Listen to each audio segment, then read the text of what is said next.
experimentar y que se vuelve así de tremendo, es el hecho precisamente de cómo es que alguien que tuvo un privilegio incomparable pudo cambiarlo por lo material.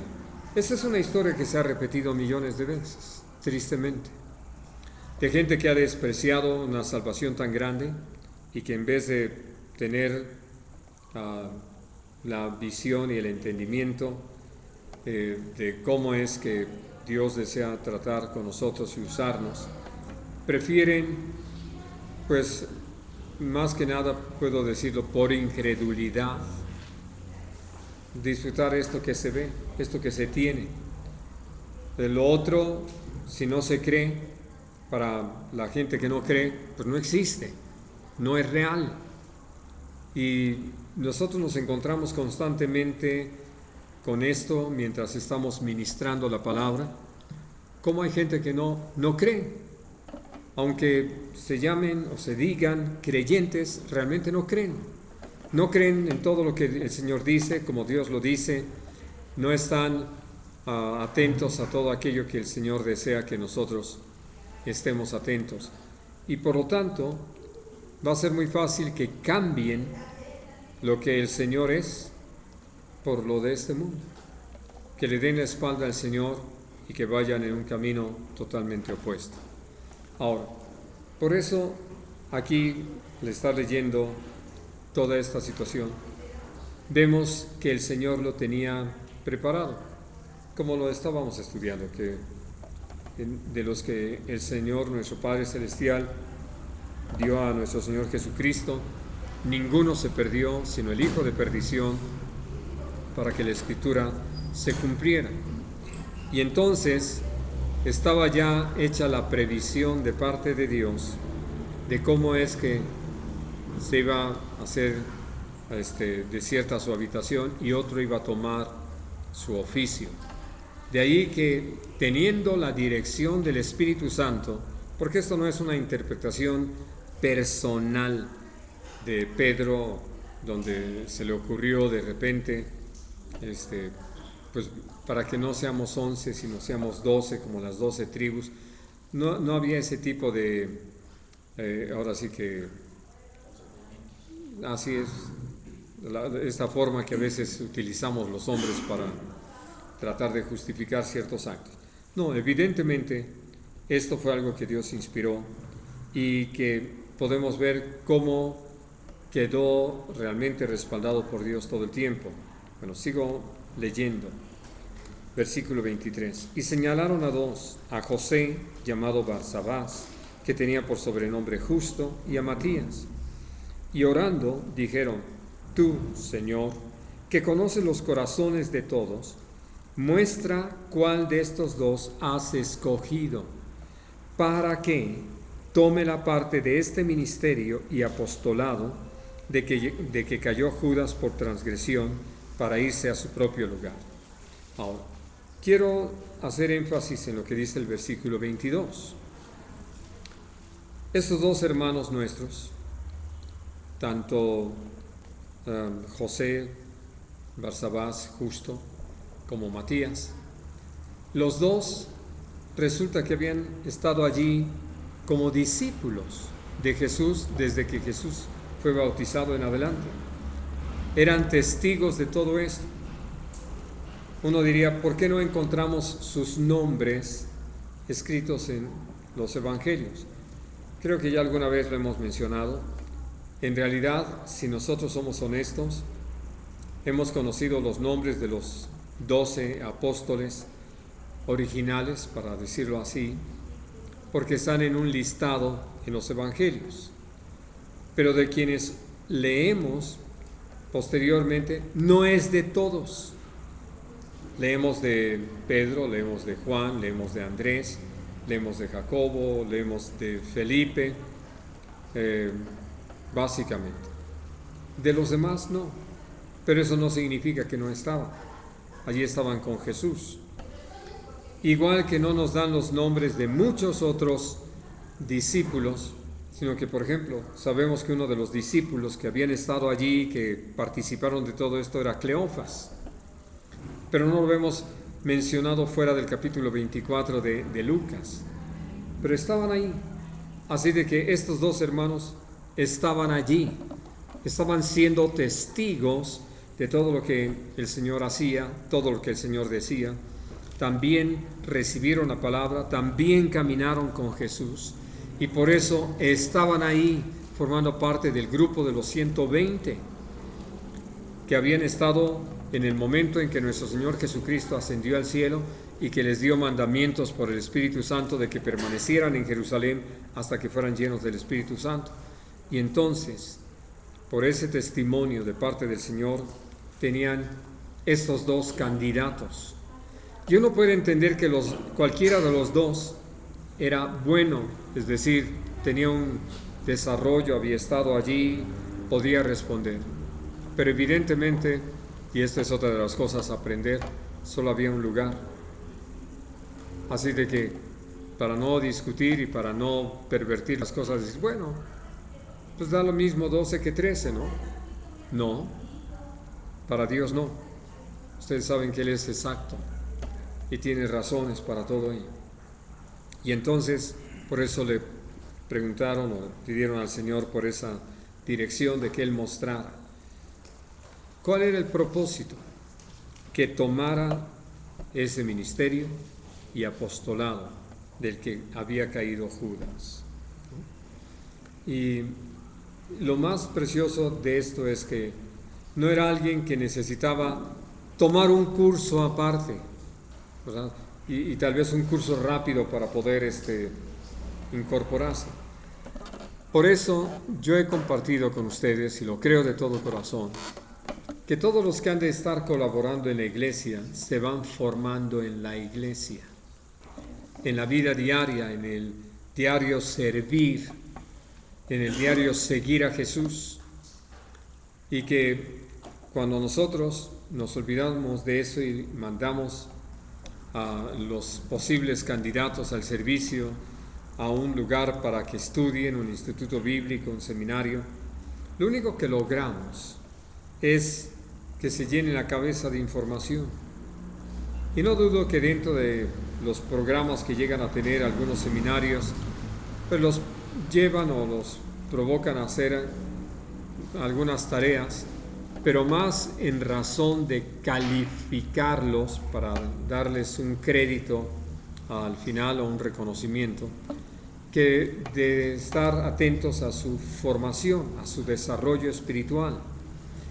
Y todo esto ha provocado que, lejos de que tengamos buenos servidores de Dios, gente comprometida con el Señor, lo que tenemos son personas que tienen mucha información que pueden comunicar, pero no más.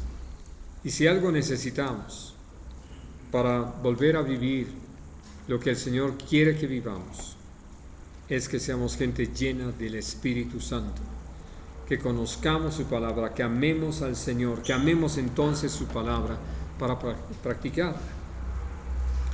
Tuve la oportunidad de estar compartiendo el día de ayer con un grupo de jóvenes y bueno, la congregación entera, pero principalmente con un mensaje a los jóvenes, que ellos en este mes, que es el mes de la juventud en esa congregación, quisieron usar como un lema para el trabajo las siglas de este equipo especial de la policía norteamericana, del SWAT. Y me mandaron un correo donde venía todo el programa y la invitación. Y entonces me decía que si tenía alguna duda o comentario. Les dije, dudas ninguna, comentarios muchos. Entonces el día de ayer, que ya estuve presente allí en el lugar, me decía el muchacho, el chico que estuvo encargado de esta comunicación, dice, hermano, me pone ahí que tiene muchos comentarios. Le dije, así es. Dice, ¿nos podemos tomar un tiempo al final para que me haga saber cuáles son? Dije, con mucho gusto. Así de que cuando terminó la reunión, tomé ese tiempo para estar con él y le decía, el primer comentario que quiero hacerte es que no entiendo por qué ustedes usan algo del mundo para la vida de la iglesia. No necesitamos nada del mundo para llevar a cabo nuestra tarea. Y puedo decírselos de todo corazón, no necesitamos ni siquiera esto que hemos usado aquí los lunes. Realmente lo que necesitamos es ser hombres y mujeres llenos del Espíritu Santo, porque de repente nos apoyamos tanto en el mundo que nos hemos olvidado de Dios, nos hemos olvidado de estar rendidos delante de Él, humillados en su presencia, buscando su rostro, inquiriendo del Señor cuál es su perfecta voluntad. Y entonces, como resultado de esto, de no estar haciendo lo que realmente Dios nos ha llamado, hemos empezado a buscar a ver cuántos métodos, sistemas, formas podemos echar mano, a ver qué tanto de lo que el mundo hace podemos nosotros copiarlo para ver si nos da resultado. Y mis queridos hermanos, esto es tanto como ignorar todo el mensaje que aparece aquí en el libro de Hechos de los Apóstoles. Y hablo del libro de Hechos de los Apóstoles porque es el testimonio que Dios nos deja de lo que pasó con nuestros hermanos en el principio, que creyéndole a Jesús y sin tener todos los recursos, sin tener todas las herramientas que hoy nosotros tenemos a la mano, ellos hicieron la tarea. ¿Por qué? Porque le creyeron a Dios, porque obedecieron al Señor, porque caminaron en el poder del Espíritu Santo.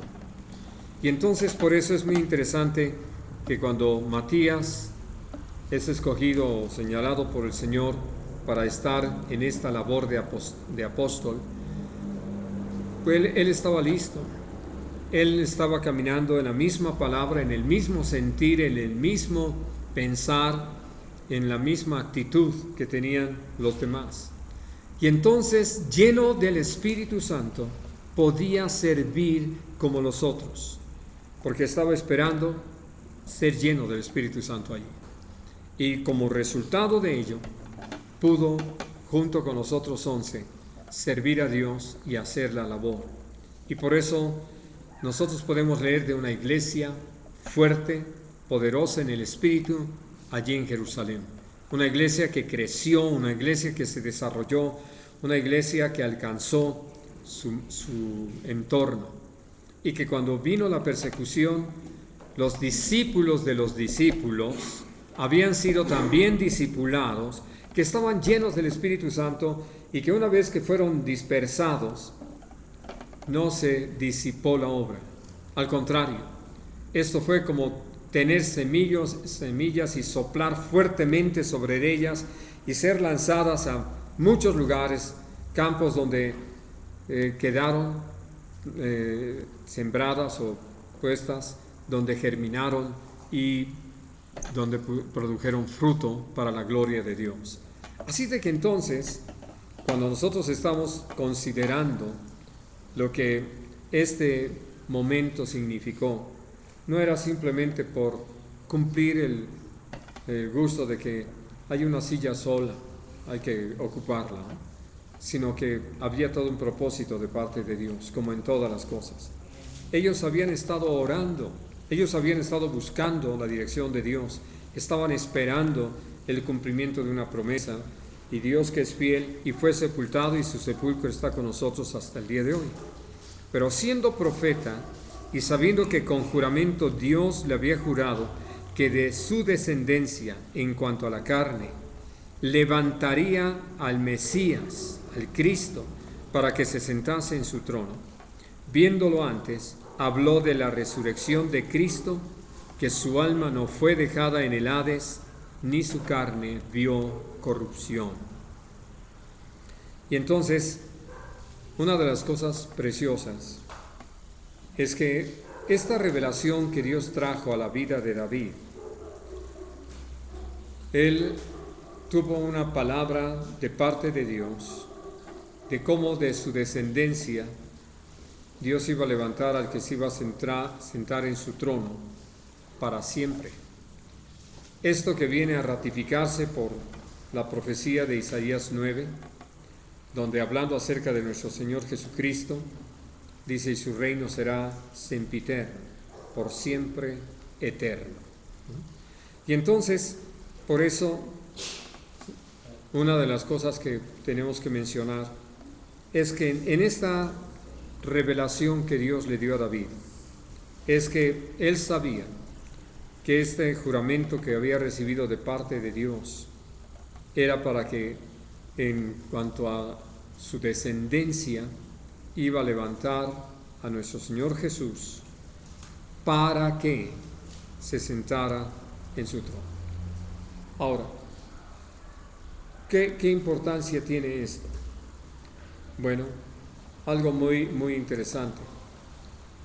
Al igual que había hablado sobre Judas y su actuación con respecto a nuestro Señor Jesucristo, hablando de su traición, nosotros podemos ver que David recibió también la palabra de cómo de sus descendientes iba a venir el Mesías, el Cristo, el ungido, el que iba a poder estar en su trono para siempre. Yo puedo detenerme a considerar, y por lo que la palabra misma nos enseña de lo que pasó con muchos de nuestros hermanos, al recibir una palabra de parte de Dios, que aún recibiéndola, aún teniendo esa palabra, como le pasó a Pedro mismo, donde Jesús le dijo: bienaventurado eres porque esto no te lo reveló carne ni sangre. Ni aún así, él alcanzó a comprender todo lo que esto significaba. Entonces, imagínense que para David el hecho de recibir una palabra que de su descendencia vendría el Mesías, el que se sentaría en su trono, bueno, parecería pues algo así difícil de comprender. ¿Por qué? No de creer, pero sí de comprender. ¿Cómo iba a hacer esto posible? Pero él lo creyó. Y el punto es ese. Él creyó. Así de que entonces, por eso, él pudo comunicarlo, darlo a saber. De ninguna manera lo guardó para sí, no lo escondió como algo muy secreto. Él pudo hablar acerca de estas cosas. Dios trajo toda esa revelación, queda escrito allí en los libros de las crónicas de los reyes. Y entonces nosotros hoy podemos considerar esto. Pedro, al estar compartiendo este mensaje el día de Pentecostés, ya una vez que él fue lleno del Espíritu Santo, fue el Espíritu Santo el mismo que le llevó a tener presente esas palabras que había hablado David con respecto a la resurrección de nuestro Señor Jesucristo. Porque una cosa importante, para que nuestro Señor Jesucristo pudiera sentarse en el trono de David para siempre, era necesario que él hubiera vencido la muerte, al igual que al pecado, o al pecado y a la muerte, porque habiendo vencido al pecado, podía vencer la muerte, ya que el poder de la muerte es el pecado. Y entonces nosotros podemos ver que el propósito de parte del Señor era que al levantar a nuestro Señor Jesucristo de entre los muertos, era para que se sentara sobre el trono de David como el ungido, como el prometido, como el Mesías. Y que esto tiene que ver no solamente con el pueblo de Israel, sino tiene que ver con todos nosotros. Lo sabemos hoy por experiencia propia. No nos queda la menor duda de cómo Dios obró para vida eterna. Ahora, todo esto se traduce, vamos al capítulo 3 del mismo libro de Hechos. En esta experiencia, leo a partir del versículo 1. Pedro y Juan subían juntos al templo a la hora novena, la de la oración, y era traído un hombre cojo de nacimiento, a quien ponían cada día a la puerta del templo que se llama La Hermosa, para que pidiese limosna de los que entraban en el templo, me quiero detener aquí por este comentario. ¿Qué esperaba la familia de este hombre cojo? ¿Qué era lo que esperaba al llevarlo allí al templo? Nada más, ¿no? Todo lo que ellos esperaban, y creo que es muy significativo esto. Lo digo por lo que se sigue presentando entre nosotros. Creo que ustedes han vivido esta experiencia de hermanos que se comunican con nosotros para decirnos: hermano, no voy a poder asistir el día de hoy porque estoy enfermo. A varios de ellos les he dicho: aquí oramos por los enfermos. ¿Qué he escuchado del otro lado? Una risa ligera, como si lo que les acabo de decir es un chiste. Por eso creo que es tan importante esto, ¿no? ¿Para qué llevaban a este hombre allí a la entrada del templo? Pues no es porque esperaban una respuesta de parte de Dios, una manifestación del poder del Señor, nada, simplemente para que pudiera él recibir unas limosnas y poder ir solucionando algunas cosas, ¿no?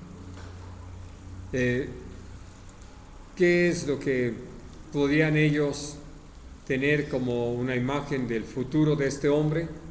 Pues que iba a estar ahí hasta su ancianidad y cuando tuviera todavía quien lo llevara, porque después no había más. Lo tremendo es lo que Dios tiene preparado. Por eso dice la palabra de Dios con toda claridad: cosas que ojo no vio, ni oído escuchó, ni nunca han estado en la mente de ningún hombre. Son las que Dios tiene preparados para aquellos que le amamos. Y creo que es tan importante que nosotros podamos entender que ya en el ejercicio del apostolado, en el servicio a Dios, estaban Pedro y Juan, estaban presidiendo las oraciones, como más adelante lo pudieron ratificar delante de toda la iglesia, que el trabajo de ellos era estar ministrando la palabra y en la oración. Y entonces ellos iban ahí para reunirse con los que habían creído, para orar. Estaban aprovechando ese tiempo, era un lugar y era un momento para orar, las 3 de la tarde. Y entonces pasan por ahí, encuentran a este hombre que todo lo que estaba esperando era otra limosna. Eso es lo que hace al extender la mano, esperando una moneda. Y viene esta maravillosa respuesta que Dios inspiró. Y no era que estuviera mintiendo. Yo creo de todo corazón que tanto Pedro como Juan habían aprendido a caminar así, como Jesús los había enseñado desde aquella ocasión que les dijo: no lleven alforja, no lleven doble muda de vestido, vamos, no se aseguren de las cosas, sino que iban así, sin oro ni plata, ¿no? Ni cobre. Y entonces por eso pudo decirle: no tengo ni oro ni plata, pero lo que tengo te doy. Y ese es el otro lado. Si bien es cierto, nuestros hermanos pues prácticamente se eximen de asistir a las congregaciones porque se sienten mal, porque se sienten enfermos, también puedo decir que a nosotros mismos nos ha faltado la visión, el entendimiento de que estamos allí para ministrarnos. Aún hablando del cuerpo de ancianos, ya en esa maravillosa posibilidad que Dios ha puesto delante de nosotros, que si hay algún enfermo entre nosotros y nos llama a nosotros los ancianos, podemos ir y ungirle con aceite, y la oración de fe va a salvar al enfermo. Si estuvieren pecados, les serán perdonados. Dios lo que quiere es obrar milagros entre nosotros, obrar maravillas, obrar prodigios. Y entonces nosotros necesitamos de veras estar en esa disposición de vivirlos, no de irnos contentando ahora sí con tener la reunión y prácticamente sin que pase nada fuera de lo ordinario, de lo común. Sí. Hay un pasaje donde, Juan 5, donde Dios sana a un hombre en el estanque de Bethesda Lo que me llamó la atención de este pasaje es que ese hombre guardó la esperanza porque tenía mucho tiempo. Y él estaba guardando la esperanza de que un ángel bajara de vez y moviera el agua. Pero la esperanza nunca la perdió. En cambio, el cojo ya había perdido la esperanza a él y toda su familia. Y a veces es bueno guardar la esperanza, ¿no? Saber que Dios va a hacer un milagro, no sabemos cuándo, no sabemos de qué manera, no sabemos el tiempo de él, pero se puede guardar la esperanza, o la otra opción es acostumbrarnos a vivir con lo que padecemos o con lo que tenemos, ¿no? Que era de lo que tú hablabas, que muchas veces se pierde la esperanza, ¿no? Ya nada más estamos ahí esperando una limosna mientras Dios quiere traer toda una sanidad. Claro, y voy a agregar algo muy importante. Dentro de las tareas que Dios nos ha asignado a todos los creyentes, es que nos alentemos unos a otros, que alentemos a los de poco ánimo, porque precisamente esta situación, nosotros podemos ver que ya muchos hermanos, la situación en la que se encuentran, hablando de algún padecimiento físico, pues ya se entregaron a ello, ya para ellos es lo normal, ¿no? Se ven así hacia el futuro. Y una de las cosas que uno puede encontrar, sobre todo por eso les decía, qué precioso es volver con toda sencillez al libro de los Hechos y volver a mirar la manera sencilla que trabajaron o caminaron nuestros hermanos, viviendo la fe y entonces confiando en que Dios iba a seguir respaldando su palabra. De hecho, hemos hablado de la oración que se encuentra en el capítulo 4, de cómo ellos, al haber sido amenazados, todo lo que le dijeron: Señor, mira sus amenazas y concédenos a nosotros, tus siervos, que hablemos tu palabra con todo denuedo, mientras que tú extiendes tu mano para obrar esas sanidades, esos prodigios, esos milagros, esas señales. Y entonces, eso es lo que nosotros necesitamos, esa renovación en esta visión, porque de otra manera, ¿verdad?, creo que podemos acostumbrarnos a ver allí al cojo de nacimiento y casi poder voltear Pedro a decirle a Juan: ¿no traes una moneda por ahí? ¿No te quedó algo? ¿No? Para darle así como o pásate rápido para que ni siquiera sintamos carga de conciencia. No, realmente necesitamos entender que Dios nos ha llamado a vivir en el poder del Espíritu Santo y por lo tanto de una manera sobrenatural, no natural, ¿no? Y yo anhelo que esto nos provoque.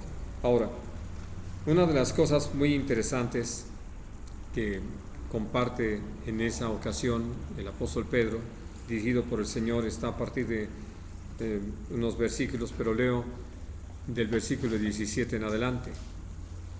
Mas ahora, hermanos, sé que por ignorancia lo habíais hecho, como también vuestros gobernantes, pero Dios ha cumplido así lo que había antes anunciado por boca de todos sus profetas, que su Cristo había de padecer.